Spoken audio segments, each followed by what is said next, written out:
Welcome back. A secret land deal, 200 villas, and one woman who exposed it all. Let's begin. The town of Meadowbrook had always prided itself on its idyllic charm, lush green parks, cozy family homes, and welcoming neighborhoods. But at its very heart lay a vast, seemingly abandoned plot of land, a mystery wrapped in overgrown weeds and rusted fences. For decades, locals whispered about the land, calling it haunted, cursed, or simply forgotten. In reality, it was none of these things. The property was tangled in a complicated inheritance battle, trapped in legal limbo after the original owner's death. Amidst this confusion, HOA President Mr. Granger saw not a mystery, but opportunity. Granger was the quintessential polished businessman, always impeccably dressed, charismatic, and charming. But beneath his professional veneer lay ambition and greed. Secretly, he manipulated city planners, forging permits, and quietly changing zoning laws, cloaking his sinister intentions under the facade of community benefit. Officially, he proposed turning the land into a community park, boasting trails and recreation areas. Unofficially, however, his plan was far grander and more lucrative, to construct 200 luxurious villas for wealthy investors. The community was oblivious, celebrating what they believed would be a beautiful new park for their children to play and families to gather. Initially, Karen Mitchell was thrilled to be selected as the project's official spokesperson. She was proud of her meticulous reputation and trusted Granger implicitly, believing in his charismatic presentations and grand visions. She genuinely thought she was promoting progress, unaware of the storm brewing beneath the surface. As construction began, Karen felt the first waves of unease. Bulldozers roared in, demolishing the beloved children's playground, flattening ancient oaks that had stood proud for generations. Families living close by were served abrupt eviction notices, some forced out within days. Karen watched helplessly as parents packed their belongings tearfully, children clutching their favorite toys with wide, confused eyes. When she raised her concerns, Granger dismissed them smoothly, assuring her that progress inevitably meant some discomfort. Yet Karen couldn't shake her growing suspicion.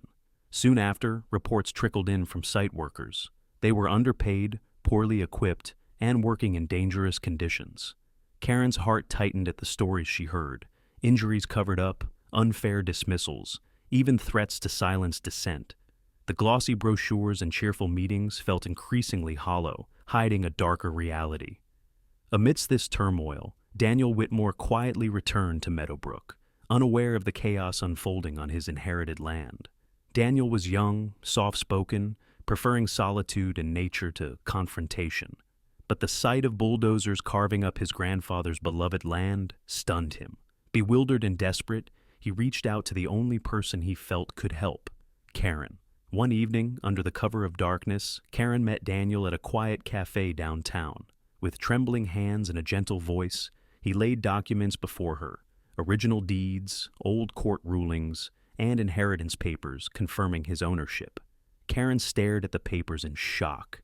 Everything Granger had presented to the community, the supposed legitimacy of the project, crumbled before her eyes. She felt betrayed, furious, and ashamed that she'd unknowingly championed such deception. Driven by determination and guilt, Karen delved deeper into the tangled web. Late at night, heart pounding, she slipped into the construction office, rifling through cabinets with only her cell phone flashlight guiding her way. Her pulse quickened as she uncovered stacks of falsified zoning permits, forged signatures, and secret agreements with investors.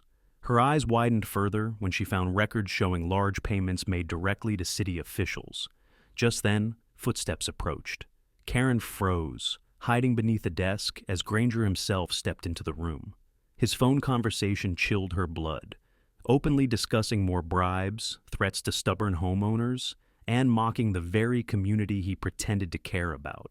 She realized then that stopping Granger would require more courage than she ever imagined.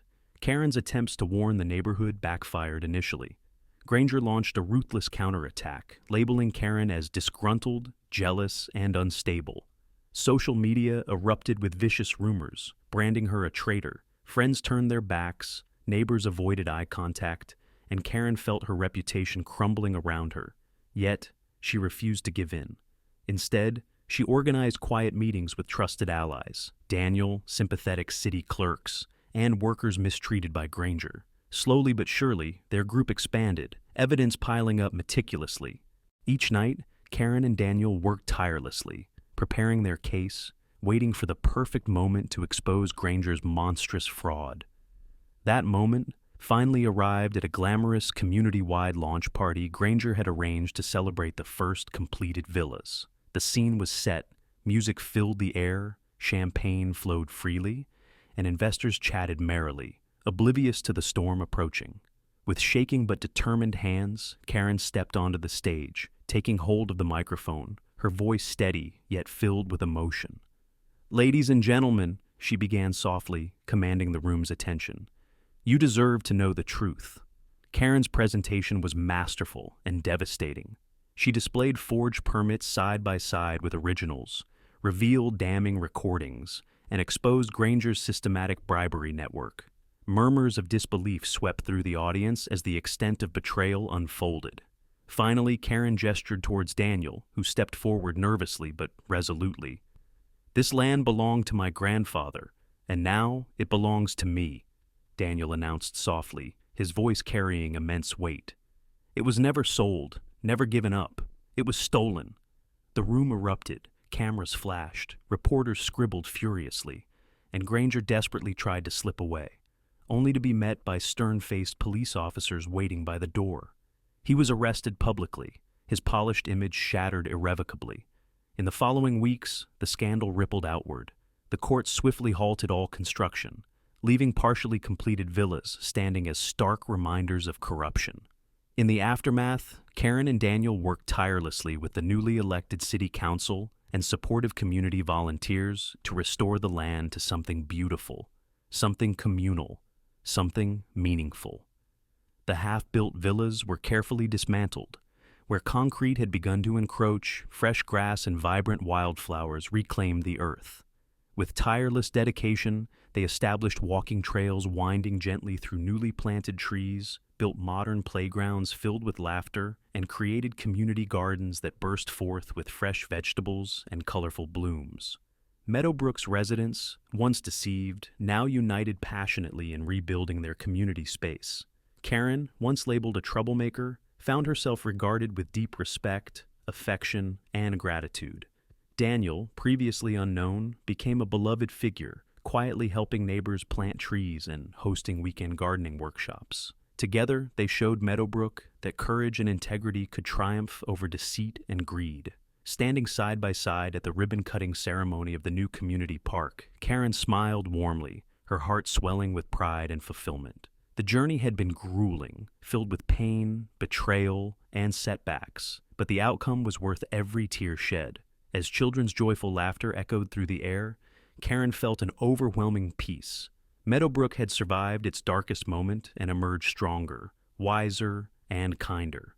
Thanks to Karen's courage and determination, and Daniel's quiet strength, the community reclaimed not just their land, but their trust, unity, and hope. The legacy they left behind was no longer one of corruption and deceit, but of resilience, community spirit, and the unwavering belief that truth and justice would always prevail. Thanks for watching. In a world where greed often hides behind polished speeches and shiny projects, it takes just one brave voice to change everything.